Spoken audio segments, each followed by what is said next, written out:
New TV Telugu. ఇప్పుడు AP top 10 చూద్దాం. నక్కపల్లి మండలం ఉపమాకలోని శ్రీ వెంకటేశ్వర స్వామి ఆలయ ప్రాంగణంలో యోగాంధ్ర కార్యక్రమం పండుగ వాతావరణంలో జరిగింది.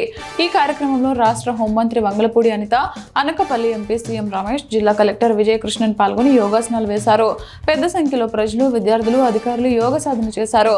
యోగా భారతదేశం ప్రపంచానికి అందించిన అత్యంత గొప్ప ప్రాచీన వారసత్వ సంపద అని, యోగాలో మన దేశం ప్రపంచానికి మార్గదర్శిగా నిలిచిందని హోంమంత్రి వంగలపూడి అనిత పేర్కొన్నారు. ఆదోని మండల పరిధిలోని సిరుగుప్ప చెక్పోస్ట్ నుంచి ఆలూరు బైపాస్ రోడ్డు వరకు ఉన్న రహదారి గుంతలు పడి దెబ్బతినడంతో వాహనదారులు, స్థానికులు తీవ్ర ఇబ్బందులు పడుతున్నారు.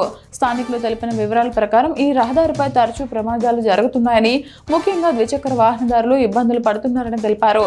వర్షాకాలంలో గుంతల్లో నీరు నిల్వ ఉండటంతో సమస్య మరింత తీవ్రమవుతోందని పేర్కొన్నారు. గత కొద్ది రోజులుగా తీవ్ర ఎండలు, అధిక ఉష్ణోగ్రతలతో అల్లాడుతున్న ప్రజలకు ఉదయం కురిసిన చల్లటి జల్లులు ఉపశమనం కలిగించాయి. ఆకస్మికంగా కురిసిన వర్షంతో వాతావరణం ఆహ్లాదకరంగా మారగా బాటసారులకు స్వల్ప అసౌకర్యం కలిగినప్పటికీ ప్రజలు ఆనందం వ్యక్తం చేశారు. మండుతున్న ఎండల నుంచి కాస్త ఊరట లభించడంతో నగరవాసులు హర్షం వ్యక్తం చేస్తున్నారు. శ్రీకాకుళం జిల్లా కేంద్రంలోని కార్గిల్ పార్క్ లో నిర్వహించిన యోగాసనాల శిక్షణ తరగతుల్లో జిల్లా సీఈఓ రావాడ వెంకట్రామన్ పాల్గొన్నారు. ఆరోగ్యకరమైన జీవన విధానానికి యోగాసనాలు సంపూర్ణ మార్గమని ఆయన తెలిపారు.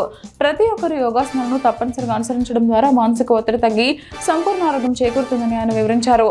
ఈ కార్యక్రమంలో అధికారులు కూడా పాల్గొన్నారు. చిత్తూరు జిల్లాలో ఈ నెల 21న జరగనున్న నీట్ 2026 ప్రవేశ పరీక్షలను ప్రశాంతంగా నిర్వహించేందుకు అన్ని శాఖలు సమన్వయంతో పనిచేయాలని జిల్లా రెవెన్యూ అధికారి కె మోహన్ కుమార్ ఆదేశించారు. కలెక్టరేట్లో జరిగిన సమీక్ష సమావేశంలో జిల్లాలోని 3 పరీక్ష కేంద్రాల్లో మొత్తం 1111 మంది విద్యార్థులు పరీక్ష రాయనున్నారని తెలిపారు.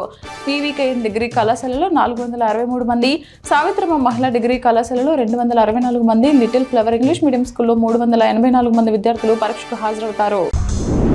శ్రీకాళహస్తీశ్వర దేవస్థానంలో కాలభైరవ స్వామికి పాలు, పెరుగు, తేనె, చందనంతో విశేష అభిషేకాలు నిర్వహించారు.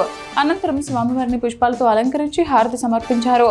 ఈ వేడుకలో భక్తులు అధిక సంఖ్యలో పాల్గొని స్వామివారి కృపకు పాత్రులయ్యారు. వైసీపీ అధినేత జగన్ రాజమండ్రి కల్తీపాల బాధితులు కలిశారు. గత ఫిబ్రవరిలో కల్తీపాలు తాగి తమ పిల్లలు అనారోగ్యానికి గురైన విషయాన్ని జగన్ కు తల్లిదండ్రులు తెలిపారు. ప్రభుత్వం నుంచి ఎలాంటి సహాయం అందలేదని ఆవేదన వ్యక్తం చేశారు. బాధితుల సమస్యలను తెలుసుకున్న జగన్ అండగా నిలుస్తామని భరోసా ఇచ్చారు. ఖమ్మంలోని సత్యముగుడి ప్రాంగణంలో ఎంపీడీఓ వీరభద్రాచారి ఆధ్వర్యంలో యోగాంధ్ర కార్యక్రమం జరిగింది. యోగా గురువు పీడి సంపంగి సుబ్రహ్మణ్యం యోగా ఆసనాలు, ప్రాణాయామం నేర్పించారు. ఈ కార్యక్రమం ఆరోగ్య, ఆధ్యాత్మిక, ప్రకృతి సోయగల సమ్మేళనంగా ఆకట్టుకుంది. యోగా కేవలం శరీరానికి వ్యాయామం మాత్రమే కాదని మనసుకు ప్రశాంతతనిస్తుందని ఎంపీడీఓ వీరభద్రాచారి తెలిపారు. ఆలయ ప్రాంగణంలోని పచ్చదనం, పక్షుల కిలకిల రావాలు, ఆధ్యాత్మిక వాతావరణం పాల్గొన్న వారిలో ఉత్సాహాన్ని నింపింది. నరసన్నపేట మండల కేంద్రంలోని పలు పాఠశాలలను ఎంఈఓ పేడాడ దారినాయుడు తనిఖీ చేశారు. ప్రభుత్వ పాఠశాలల్లో ఏర్పాటు చేసిన స్మార్ట్ టీవీలతో పాటు ఐఎఫ్బి ప్యానెల్స్ కూడా పనిచేస్తున్నాయో లేదో పరిశీలించాలని ఆయన తెలిపారు. ఏవైనా మరమ్మతులు ఉంటే తక్షణమే బాగు చేయాలని ఆదేశించారు. వీటి పనితీరుపై హెచ్ఎంలు పర్యవేక్షించాలని సూచించారు.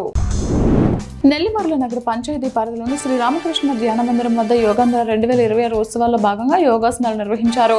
యోగాను ప్రతిరోజు చేయడం వల్ల మెదడు చురుగ్గా పనిచేసి ఉల్లాసంగా, ఉత్సాహంగా ఉంటారని నెల్లిమర్ల కమిషనర్ కిల్లా సాపల్రాజు స్థానికులకు తెలిపారు.